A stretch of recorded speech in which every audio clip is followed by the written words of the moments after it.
This person is John, और John is the employer of the year awardee, या फिर मैं कहूँ कि he is the best employer of the year. But you know, despite being the best employer of the year, at the back of his mind there are thousands of questions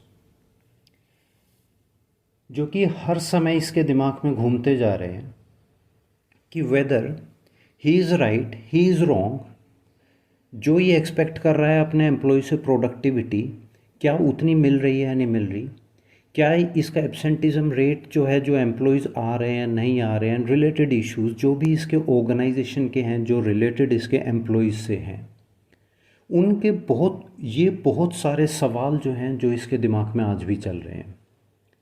आज हम लोग इसके कुछ सवालों के जवाब देने की कोशिश करेंगे. Today we are going to read about HR matrices. Before carrying on with the lecture, let me tell you a brief about HR metrics. See, HR metrics are nothing but these are the set of formulas जिससे कि हमें ना data मिलता है. Okay और उस data के basis पे वी ट्राई टू एनालाइज कि whether we are going into the right direction और we are not going into the right direction. Okay अब देखिए सवाल ये उठता है कि राइट डायरेक्शन क्या है. जब मैं राइट डायरेक्शन के बारे में बात करता हूँ तो मैं कहता हूँ कि जो मेरा विज़न था, जो मेरा मिशन था, जो मेरे ऑब्जेक्टिव्स हैं, जो मेरे प्लान्स हैं, जिनके अकॉर्डिंग और जिसके लिए मैंने अपनी ऑर्गेनाइजेशन खड़ी करी है, बनाई है, जिस पेस से मैं आगे बढ़ना चाहता हूँ, whether I am able to achieve those और नॉट, तो वो चीज़ें मुझे बताएंगी whether I am in to the right direction और I am not in to the right direction. Okay see the major outcomes of this lecture would be you will be able to understand and calculate the following metrics.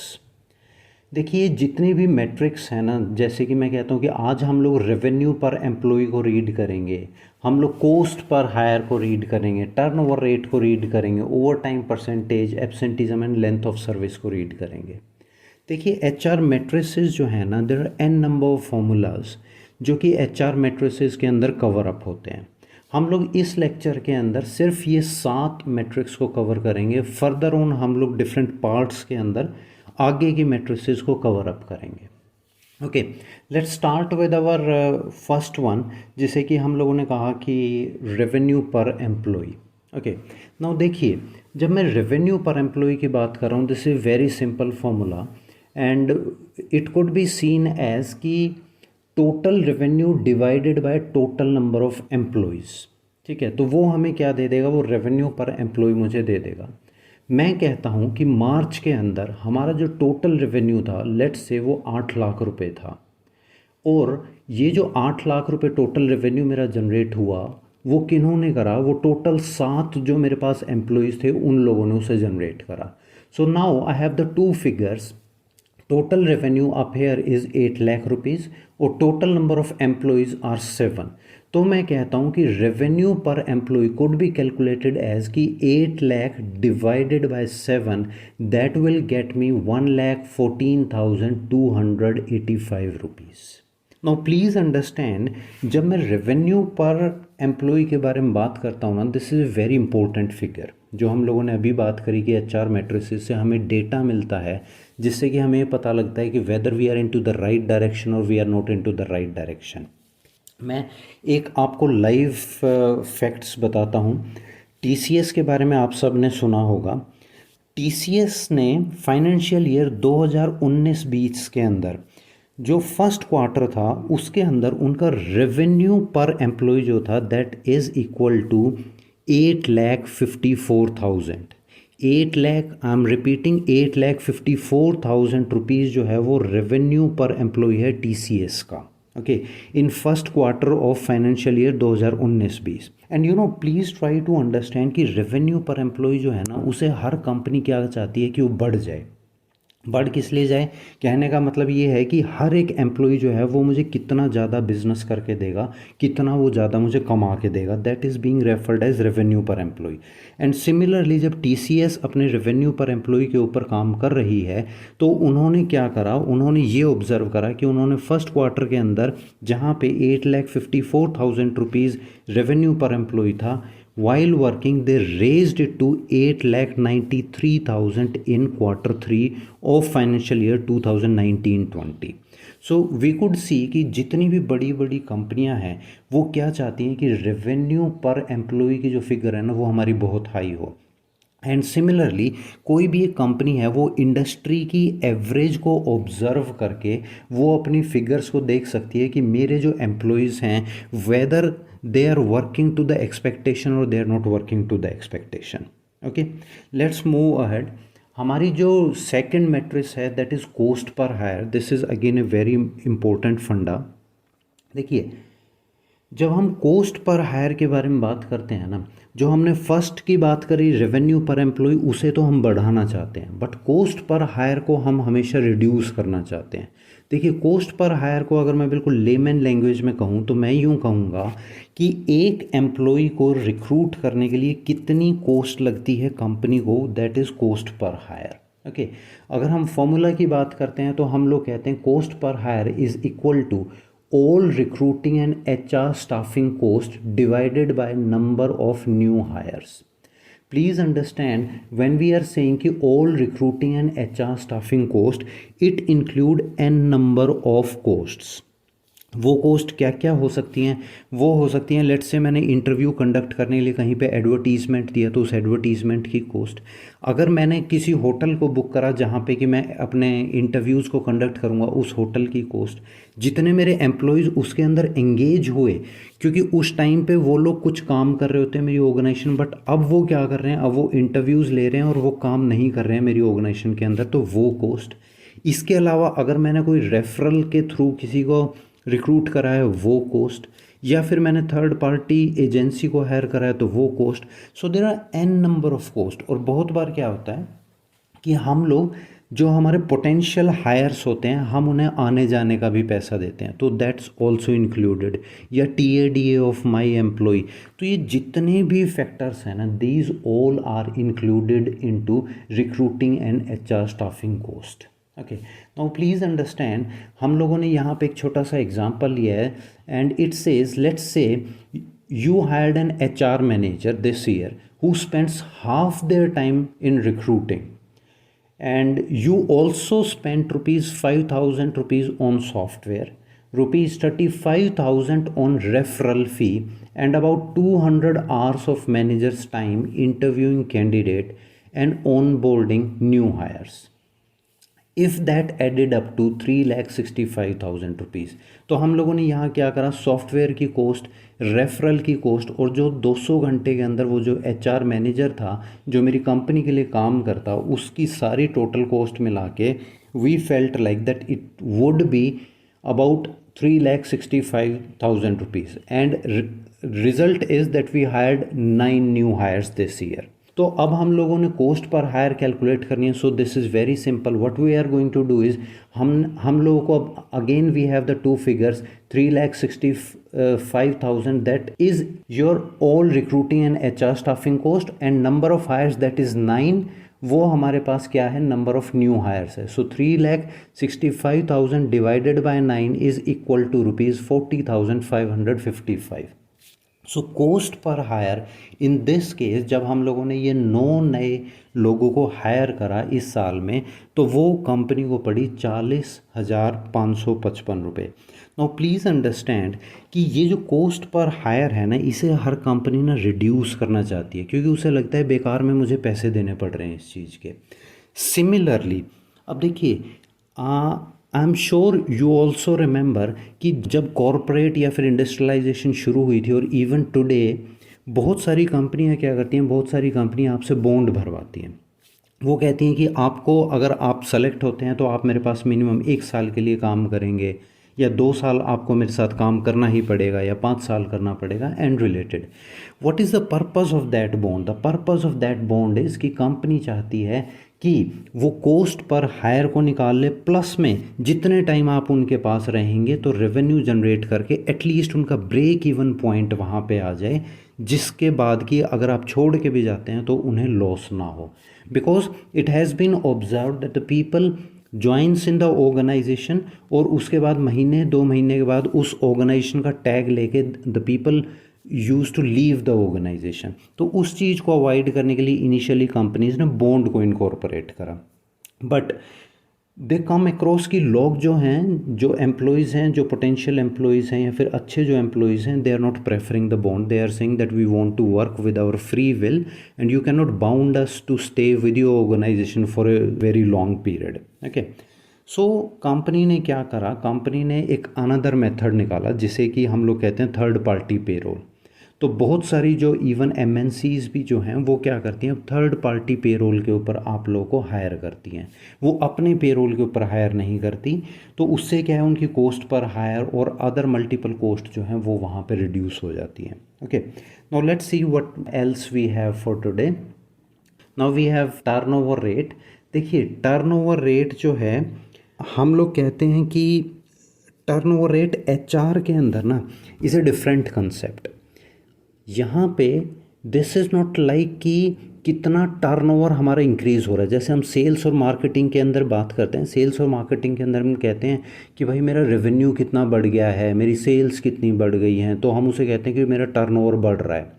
But in HR जब हम लोग turnover rate के बारे में बात करते हैं तो हम कहते हैं कि number of individuals who are leaving और getting separated from the organisation. अब ये जो लीविंग और सेपरेशन फ्रॉम द ऑर्गेनाइजेशन है ना, इट कुड बी वॉलेंटरली और इट कुड बी इनवॉलेंटियर। अब देखिए वॉलेंटियरी क्या होता है, वॉलेंटरली होता है कि भाई कोई बंदा खुद नौकरी छोड़ के जा रहा है, या उसने वीआरएस ले ली है, या फिर कोई और रीज़न है, अपनी मर्जी से वो जॉब छोड़ रहा है। और इनवॉलेंट्री होता है कि जो कि निकाल दिए जाते हैं लोग, पिंक स्लिप्स जिन्हें दे दी जाती है, रिट्रेंचमेंट का कंसेप्ट जिसे हम कहते हैं। तो basically turnover rate includes all, कि चाहे वो वॉलेंटियर हो या फिर इनवॉलेंटियर हो, वो दोनों केसेस में सेपरेशन होता है एक एम्प्लॉय का फ्रॉम द ऑर्गेनाइजेशन, उसे हम लोग टर्नओवर रेट के अंदर लेके चलते हैं। Now let's see what does the formula says. This says number of employee terminations divided by average number of employees and that figure to be multiplied by 100। Reason being हम लोग यहाँ पे rate के बारे में बात कर रहे हैं, फिर परसेंटेज के बारे में बात कर रहे हैं, and hence we have multiplied it with 100। Now let's take an example. If you had 88 employees in January 2021 and you have 100 employees in January 2022। अब देखिए नंबर ऑफ, यहाँ पे जब हम लोग टर्नओवर रेट के बारे में बात कर रहे थे ना, तो टर्नओवर रेट के अंदर एक हमारा आया था जिसे कि हम लोगों ने कहा था कि एवरेज नंबर ऑफ एम्प्लॉयज़। जब मैं एवरेज नंबर ऑफ एम्प्लॉयज़ निकालने की कोशिश करूँगा तो मुझे क्या करना है, मुझे जितने भी साल का मुझे टर्नओवर रेट निकालना है। अभी जैसे हम लोग जनवरी 2021 से लेके और जनवरी 2022 का एक साल का हम लोग यहाँ पे निकालें, तो हम लोगों ने यहाँ पे क्या करा कि एवरेज निकालने के लिए मैंने कहा कि 88 एम्प्लॉयज़ जो थे वो जनवरी 2021 में थे और 100 एम्प्लॉयज़ जो थे वो जनवरी 2022 के अंदर थे। So what I did is 88 plus में 100, so it is 188 divided by 2। तो ये मेरा क्या निकला, equals to 94। This is something called as average number of employees. Okay, तो एवरेज निकालने के लिए हम लोग क्या करते हैं, डिवाइडेड बाय द नंबर जितनों की हमने एवरेज निकालनी है। Okay, now let's understand. अब हम लोग टर्नओवर रेट की तरफ जाते हैं। Now we say if 22 employees quit और were fired in that time frame then the turnover rate would be, कि हम लोगों ने कहा नंबर ऑफ एम्प्लॉयज़ टर्मिनेशन, हमने यहाँ पे क्या कहा, हमने कहा 22 हैं। हम लोगों ने एवरेज नंबर ऑफ एम्प्लॉयज़ यहाँ पे निकाला कि 94 है। ओके, तो यहाँ पे क्या हुआ, 22 by 94 equals to 23। When multiplied by 100 it gives us a percentage of 23%। So this firm जिसकी अभी हम लोगों ने यहाँ पे एज ए हाइपोथेटिकल एग्जांपल लिया है, इसका टर्नओवर रेट जो है वो 23 है। That is very high. On an average किसी भी हम लोग जब देखते हैं तो ऑन एन एवरेज 3 से 4% का जो टर्नओवर रेट है वो एवरेज हम लोग कंसिडर करके चलते हैं, but in a country like India हम लोग इसे 5 से 6% तक भी एवरेज लेके चलते हैं। बट बियॉन्ड दैट हम लोग we need to be worried about that what is the problem with the organization. क्या हमारे रिक्रूटमेंट प्रोसेस के अंदर प्रॉब्लम है या फिर हमारी पॉलिसीज़ में प्रॉब्लम है, and what is the problem we need to observe. So thereby we could see कि जो मेरा टर्नओवर रेट है वो मुझे हेल्प करता है कि how I am going to just observe, I am going to trace out कि मेरे साथ प्रॉब्लम क्या हो रही है and why people are leaving में। नाउ प्लीज़ अंडरस्टैंड कि जब हम लोग टर्नओवर रेट के बारे में बात करते हैं ना, तो हम लोग इससे सेटिस्फेक्शन लेवल ऑफ एम्प्लॉय और एम्प्लॉयर दोनों चीज़ों को जज कर सकते हैं। देखिए, जहाँ पे एम्प्लॉय सेटिस्फाइड है और एम्प्लॉयर भी सेटिस्फाइड है, तो वहाँ पे सेपरेट होने के चांसेस बहुत लेस हैं, बिकॉज ना तो एम्प्लॉयर वहाँ पे एम्प्लॉय को टर्मिनेट करेगा और ना ही एम्प्लॉय जो है वो ऑर्गेनाइजेशन को छोड़ के जाएगा। So this gives us an indirect signal onto the satisfaction level of employee and employer both. Okay, see, let me tell you, Deloitte ने एक रिपोर्ट पब्लिश करी in 2020 and the report titled as India's 2020 workforce and increment trend survey. ठीक है, इस title से उसने 2020 के अंदर अपनी एक रिपोर्ट पब्लिश करी डेलोइट ने। फाइनेंशियल ईयर 2019-20 का उसने डेटा लिया और उस पर करा, और वहाँ पे they identified that the turnover rate in India is 15%, and if we talk about 15% that is too high for 1920। Okay, and they also said कि ये जो ड्यूरेशन था फाइनेंशियल ईयर 2019-20 का, in that the involuntary attrition, देखो हम लोगों ने दो चीज़ें बात करी थी, एक वॉलेंटियर एक इनवॉलेंटियर। वॉलेंटियर क्या थी, अपनी मर्जी से कोई छोड़ के जाए।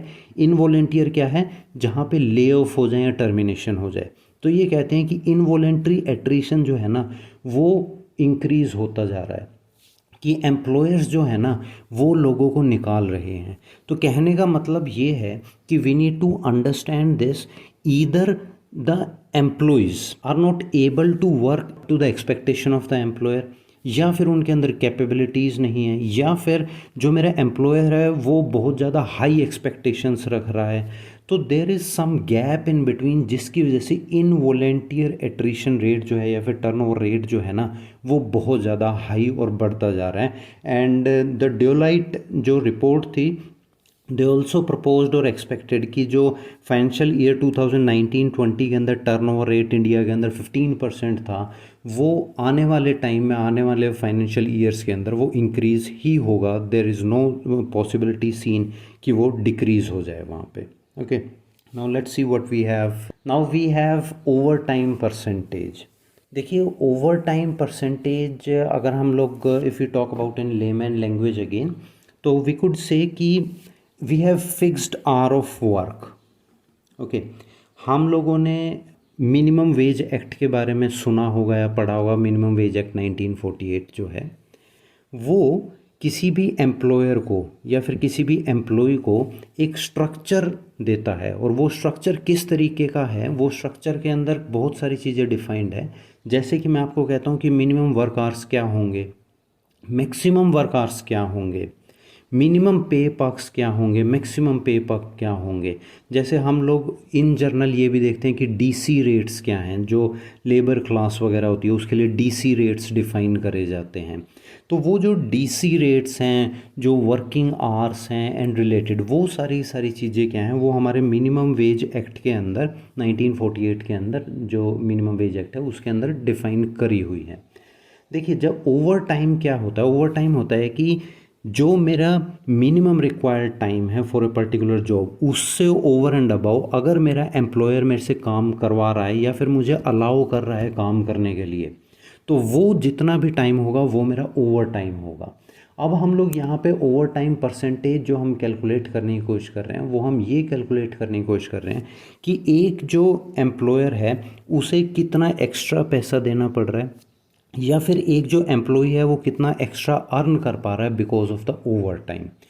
इन general let me tell you, कोई भी कंपनी जो है वो ओवर टाइम जो देती है वो सैलरी का 1.5 टाइम्स या फिर 2 टाइम्स देती है। लेट्स से कि हम लोग अगर डेली वेजर्स की बात करते हैं तो मैं कहता हूँ कि अगर किसी बंदे की daily wages 300 rupees per day है, जिसके अंदर कि 9 से 5 वो काम करेगा या 10 से 5 वो काम करेगा, अगर हम उससे आगे भी काम करवाते हैं, मैं कहता हूँ कि उससे 10 बजे के बाद मतलब 5 शाम को 5 बजे के बाद भी अगर हम उससे काम करवा रहे हैं, तो जो उसका रेट होगा वो रेट होगा कि अगर वो 300 रुपये था, लेट्स से कि it's being fixed at 1.5 times, तो वो 450 रुपये के हिसाब से काम करेगा। इट डजन मीन कि अगर उसने 5 से 6 बजे तक काम करा तो उसे 450 रुपये और मिलेंगे। It will always be proportionate. मैंने कहा कि 10 से लेके 5 बजे तक अगर उसने 8 घंटे 9 घंटे काम कराया वहाँ पे, तो अगर वो 4.5 5 घंटे और काम करता है तो 450 का 50% अमाउंट जो है, जो कि 225 रुपये है, वो भी वो लेने का हकदार बनता है।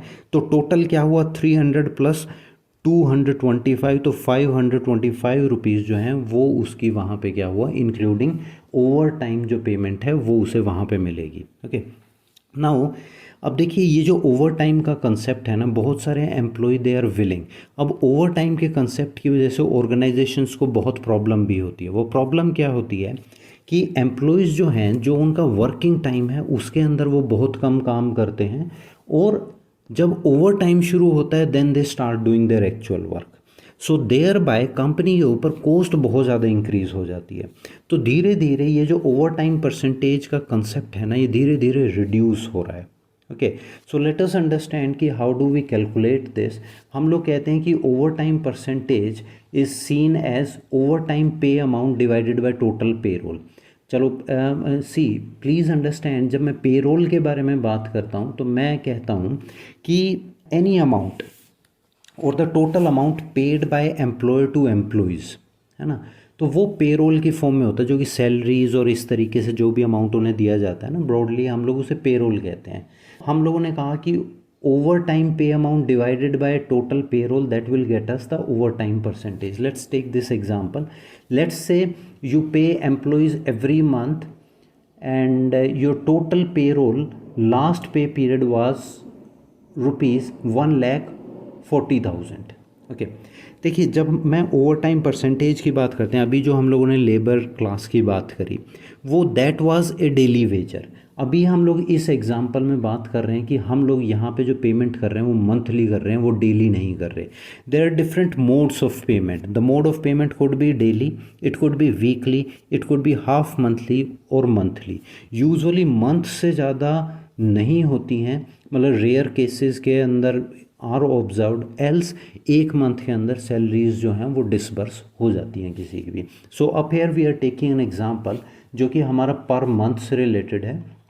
यहाँ पे हम लोगों ने देखा कि टोटल पेरोल, जो टोटल अमाउंट जो एम्प्लॉयर ने एम्प्लॉयज़ को दिया ना, वो है 1,40,000 रुपये, इसके 1,40,000 rupees, end of which 25,000 was paid as overtime to complete jobs by client's deadline। इसके अंदर से 25,000 रुपीज़ जो हैं वो ओवर टाइम का अमाउंट गया है।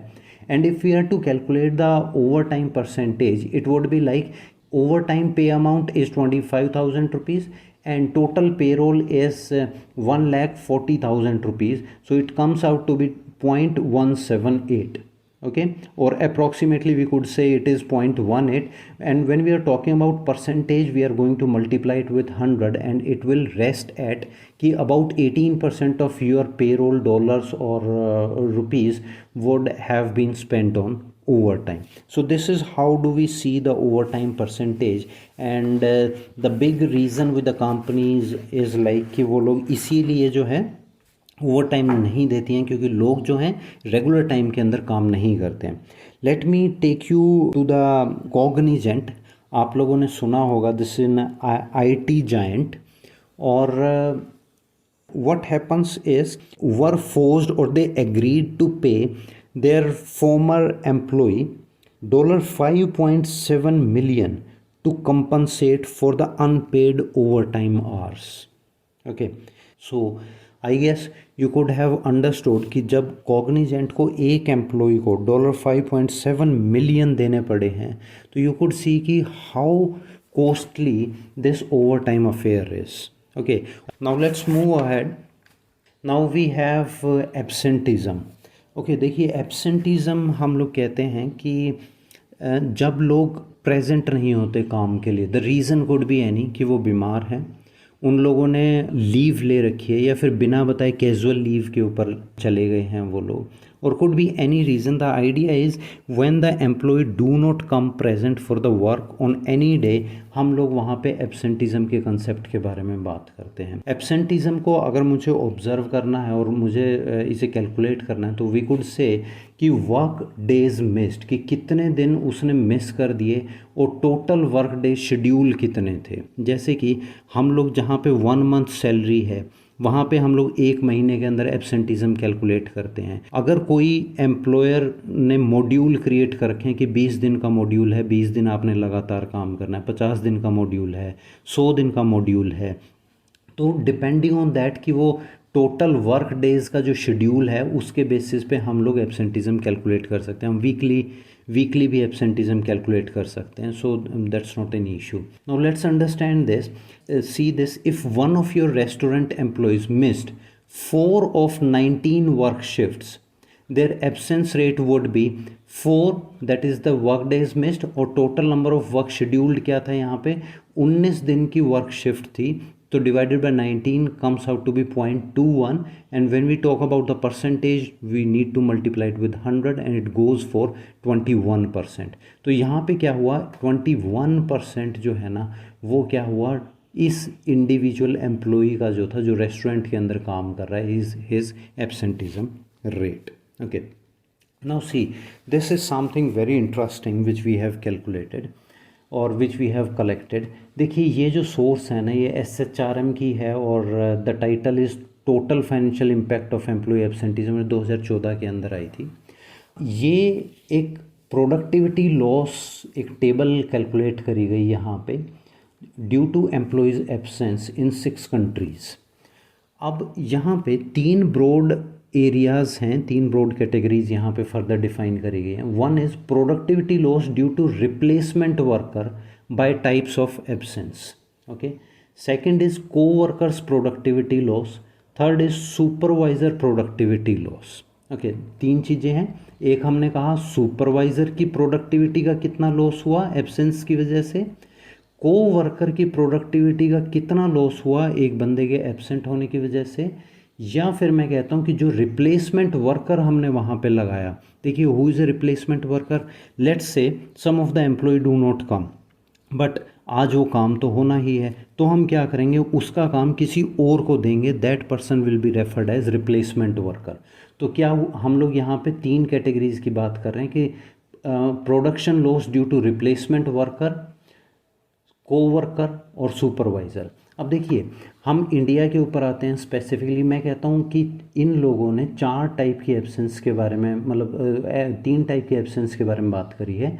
वन इज़ अनप्लैंड एब्सेंस, कि बिना बताए गायब हो गया, है ना, उसकी वजह से मेजर इम्पैक्ट है। अगर हम इंडिया पे देखें तो, है ना, इंडियन इकोनॉमी में देखें तो 35.5%, और इनफैक्ट किसी भी इकोनॉमी के अंदर अगर हम लोग देखेंगे ना, तो विल कम अक्रॉस कि यहाँ पे जैसे यूएस के अंदर हम देख रहे हैं तो 36.6% है ना, यूरोप में 31.6% है, मैक्सिमम 31.4% है, चाइना में रिड्यूस है। चाइना में ये कम क्यों है, बिकॉज वहाँ पे स्ट्रिक्टनेस ज़्यादा है और अनप्लैंड एब्सेंस के ऊपर स्ट्रिक्ट एक्शंस होते हैं, एंड हेंस उनकी ये जो फिगर है ना, that is less. Okay, but up here you see कि 35% is a very big number अगर मेरा इतना प्रोडक्टिविटी लॉस हो रहा है। सिमिलरली प्लैंड एब्सेंस भी जो है ना, कि मैं कैजुअल लीव के ऊपर चला गया हूँ या किसी और प्लैंड लीव के ऊपर ट्रैवल टूर पे चला गया हूँ, उससे भी मुझे लॉस है, बट वहाँ पे जो लॉस है वो सिर्फ 18.4% है। Reason being why there is a difference between the two, देखिए ये लगभग हाफ हो गया ये लॉस। ये हाफ इसलिए हुआ क्योंकि जो इसे रिप्लेस करेगा ना, देखिए जब यहाँ पे हम लोग रिप्लेसमेंट वर्कर की कैटेगरी की बात कर रहे हैं, जो इसे रिप्लेस करेगा ना, हम लोग जो उस एरिया का बंदा होगा हम लोग उसे वहाँ पे लाएंगे और कहेंगे तू इसका काम कर दे, so the loss will be reduced. But जहाँ पे अनप्लैंड एब्सेंस था वहाँ पे तो we even do not get the time कि हम लोग रिलेटेड बंदे को लें। अगर कोई टेक्निकल बंदा छुट्टी पे चला गया है तो नॉन टेक्निकल बंदा उसका काम नहीं कर पाएगा, and hence we could see the different figures. Similarly for rest of the things you could observe कि कोवर्कर्स प्रोडक्टिविटी का लॉस भी होता है, जितना काम उसने करना था उससे 26.8% लेस काम कर पाएगा वो, क्योंकि अपने कुलीग का काम भी करना पड़ रहा है अब उसे। सिमिलरली सुपरवाइज़र प्रोडक्टिविटी लॉस जो है कि सुपरवाइज़र की प्रोडक्टिविटी लॉस भी होगी, क्योंकि अब वो अपने जो दूसरे जूनियर्स हैं, दूसरे जो सबॉर्डिनेट हैं, उन्हें कहेगा कि you need to handle this also, you need to handle that also, जो भी वहाँ पे एब्सेंट है, तो वहाँ पे भी उसका लॉस होगा 23.8%। ये फिगर्स यहाँ पे कैलकुलेट करी गई हैं बाय द SHRM क्रोनोस, जो इन्होंने स्टडी प्रोड्यूस करी in 2014, and these are very relevant that shows the importance of absenteeism and how does this impact the whole economy, not even a single corporate house. Okay, now let's move ahead. Let's understand what else is there for us in HR matrices. Now this is the length of service. This is our last HR matrix for this lecture. See, जब हम लोग length of service के बारे में बात करते हैं तो we could also say that this is an indicator of employee job satisfaction and workforce happiness, because the employee is going to continue with an organization only when he is satisfied and he is happy with the employer. Similarly, the employer will keep the employee only when he feels like that he is satisfied with his performance and he does as per his expectation. तो वहाँ पे एक mutual understanding और satisfaction level और एक healthy work culture हम लोग यहाँ पे देखने को मिलता है इसके अंदर, जब हम लोग लेंथ ऑफ सर्विस किसी भी ऑर्गेनाइजेशन या किसी भी इंडिविजुअल की कैलकुलेट करते हैं, या फिर एवरेज किसी ऑर्गेनाइजेशन की भी अगर हम लोग कैलकुलेट करते हैं, so thereby we could observe कि किस तरीके का सेटिस्फेक्शन लेवल हम लोग वहाँ पे देख सकते हैं। Now let's take this example, before that let's see that how to calculate the length of service. See, the length of service could be calculated as today's date minus employees hire date divided by 365. 365 is the number of days in a year. Okay, now to understand this formula, let's take this example. Let's say Jamie started his job in June 15, 2016, and today is 1st January 2024.